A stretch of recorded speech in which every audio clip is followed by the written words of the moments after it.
Welcome back to my channel. My name is 𝘃𝗵𝗶𝘀 McKenzie, and I am your favorite empowerment coach. And I think we need to talk about this because this happens way too much.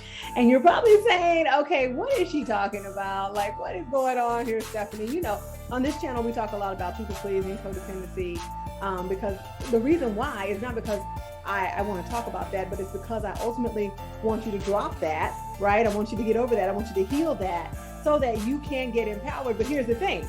You got to get empowered in order to do the thing, because a lot of times we don't even know that we're engaging in people-pleasing behavior, codependent behavior, behaviors that don't benefit us, self-defeating, limiting behaviors, something we call binding beliefs. A lot of times we don't even know that we're doing those things.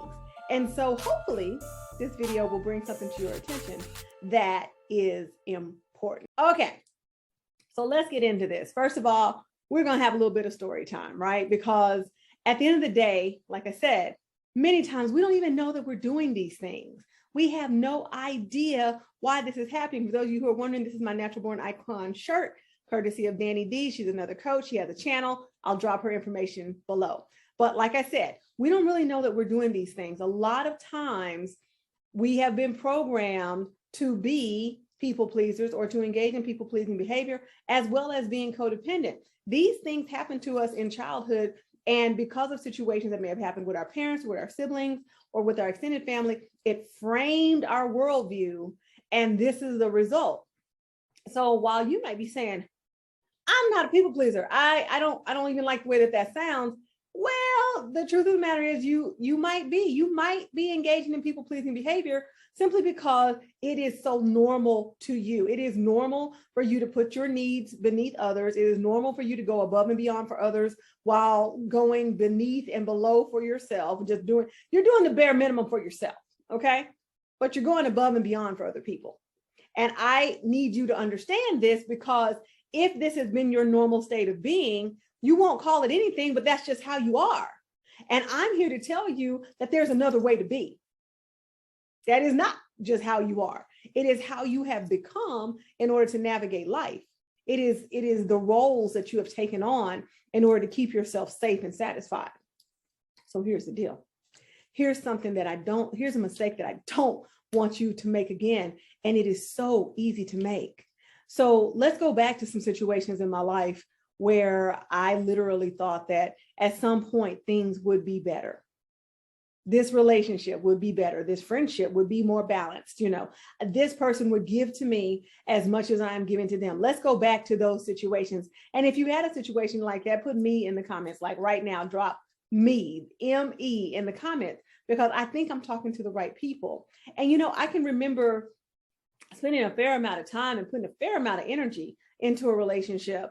And because this person had other things going on in their life, I felt like it was necessary for me to be compassionate and say, okay, I realize that you have things going on in your life. Everything is not about me. Everything is not even about us or this relationship or this connection that we have. I'm going to give you some room to maneuver. And that sounds like a good thing, right?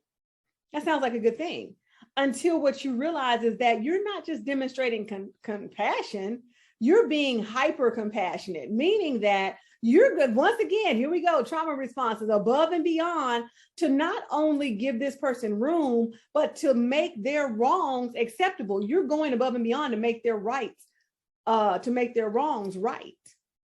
What are you talking about? I'm talking about the times when, you know, this person conveniently forgot things that we said we were going to do. I'm talking about the times when, you know, requests that I had went completely unactualized, undealt with. I'm looking for the word, you know, whereas on the flip side, anything that this person asked me to do, it was pretty much done. And if I couldn't do it, I let them know. So I'm communicating on a different level than they're operating on. And again, when we have situations like this, we want to be compassionate. We know, especially if we know that someone we care about has a lot going on in their life, we want to be compassionate, because we understand that we have needs, but we're hoping, trusting, and believing that, you know what, this is a good person. They're just going through some things. At some point, I'm going to get back what I'm putting in. And so you just keep going, because again, they're good. They're not mean. They're not malicious. This is not narcissistic abuse. This is not you being mistreated or misused. But actually you are being misused, but we'll get to that in a minute. But this is not you being mistreated anyway. This is just you giving your fellow human that you care deeply about room to get through whatever it is that they get through, because in your brain, it makes sense that once they get through what they get through, then they will be able to give more to you. So you just continue to keep giving, because here's the deal, you have the capabilities of doing so. And so because you have the capabilities of doing so, you take those capabilities and you deposit it into that person, because let's be honest, right? It is rare that you meet a lot of genuinely good people. But if you go back to my video on should you date a people pleaser, you'll see some of these traits that are happening, because what you also don't know when you're dating or pre-dating or connected to a people pleaser, you may not know from jump that that is what is happening. So you're just thinking, oh, okay, well, they've got a lot going on. So do I. So does everybody. You know, let me be a compassionate individual. But here's the mistake that you make in all of that. Okay. And before I get to that, let me remind you once again, make sure you like the video. If this is meaningful to you guys, make sure that you share it and check out the playlist. Check out the playlist, because there are some amazing playlists down there. The Shorts collection, the Boundaries playlist, Love Empowered. Yeah. Get into the playlist. Oh, and the new one, what is it called? Confidence on Demand, or Empowerment on Demand. Confidence on Demand is the new playlist. Make sure you check that out, and make sure you check out the description box below, because there's always goodies in there. If you're not looking at the description box, you are missing out. You are missing out. All right, so the mistake that you make in doing all of that is believing that this person who you have been putting all your energy into, well, I won't say all, because we've talked about giving your all, but you're putting a fair amount of energy into this. You're being vested, you're being compassionate, you're being caring, you're giving them what you would want if you were in their situation, and you're also giving them what you think that they need. And so in that, there's no mistake in caring for somebody. There's no mistake in loving somebody. There's no mistake in doing for someone and helping them out and being compassionate. There's no mistake in those things, except that when you do it to the point where you have to literally convince yourself on a regular basis that you're going to get it back, that at some point this entire narrative is going to change, and they're going to poof, and it's going to be balanced. It's going to be reciprocal. The effort that you're putting in, they're also going to put in. And I'm here to tell you that is the mistake that you're making. Because honestly, the truth of the matter is that if they're behaving in this way, and here's the thing, I'm not talking about people that are behaving in this way and taking advantage of you. I will say that lots of people behave this way and they are taking you for granted, especially if you've demonstrated that you will be loyal to them, and they love the fact that you're loyal to them. It is unfortunate that I have to be the one to tell you this, but not really, because what you're expecting from them, they may be incapable of giving to you. Incapable. Not because you're not great, not because they're not a good person or they have a good heart, not because they're not interested in the relationship, not because they don't want to be bothered with you, not because they're not that into you. It's none of those things. It's because they are incapable, because they have not learned how to do balance in a relationship.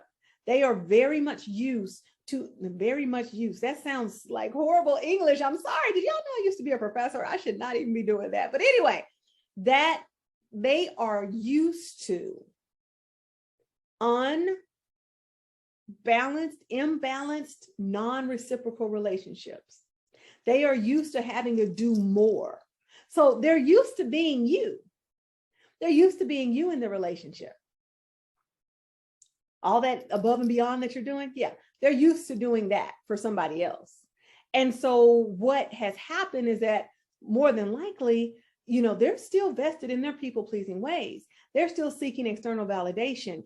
And you're not necessarily giving external validation, so to speak, but you are pouring into them at a greater level than they're pouring into you.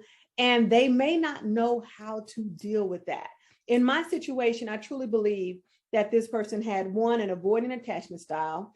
They are dealing with bouts of ADHD.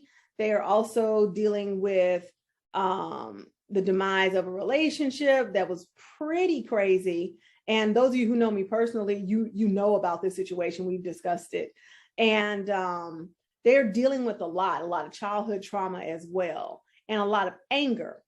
And so in that, these are things that have to be dealt with by them. There is no amount of goodness, of effort, of care, of compassion, none of it that is going to make them change and start to give you what you're giving to them. It's really rare that that's going to happen, especially if they have the avoidant attachment style. The reason why they have the avoidant attachment style is because they are looking to protect themselves. If you look up attachment styles, you'll see what that's about.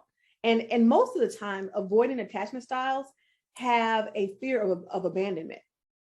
All of these things that they have going on, they started usually in childhood, adolescence, maybe in their teenage years, but sometime during their time as a minor in the home of their parent or their guardian, these cycles and these circumstances were created. So what you're asking of this person, and listen, I'm not remotely saying that they don't care about you. They do. I'm not saying that they don't love you. They more than likely do. I'm not saying that they don't want to be with you. I'm saying that they may not know how to operate in the way that you would like them to operate. Yeah. And so keeping that in mind, what you can do, there is something you can do. It's not all lost. It's not hopeless. But what you can do, and something that I've talked about before, and I think I talked about this in the Should You Date a People Pleaser video, but what I have talked about and said is that you can encourage this person to get the help that they need. And in that video, in the Should You Date a People Pleaser video, I do talk about how you can lovingly and caringly have a conversation about them getting help, because these things have nothing to do with you, okay? You did not cause this situation. It is not your fault. But if you want to continue to be connected to them, it might become your problem. And not their problems become your problem once you take ownership of that, right? But the problem is that they need to get help. And it could be that you were placed in their life so that they would do that. And in another season, you guys will be able to have the relationship that you want. Because the people pleasing will be at a minimum, hopefully gone. And the codependent patterns of behavior, they will recognize them, and they will actually be in codependent recovery. And so there's some things that will be different.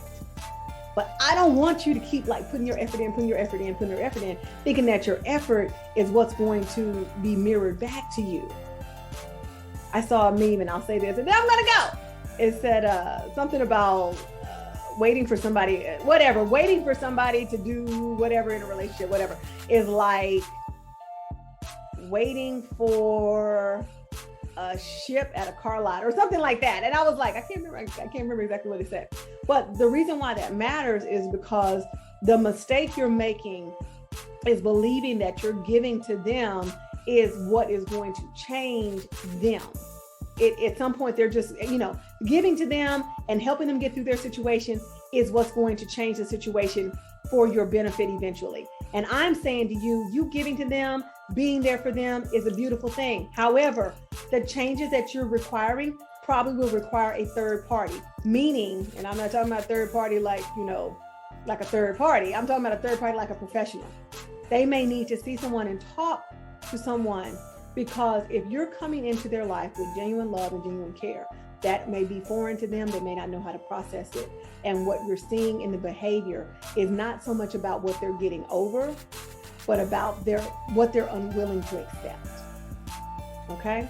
So that's all I have to say about that. Make sure you subscribe to the channel, like this video, share it out, drop me a comment. I always reply, at the very least, you'll get a heart. If you say something crazy, I'm going to heart it anyway, because I thank you for stopping by. I appreciate you expending that energy on what I had to say. So that being said, my name is Stephanie D. McKenzie, speaker, teacher, author, and coach, here to remind you to always be your own superhero, and to thank you guys so much for loving and learning and talking about people pleasing, and hopefully changing some amazing things in your lives with me.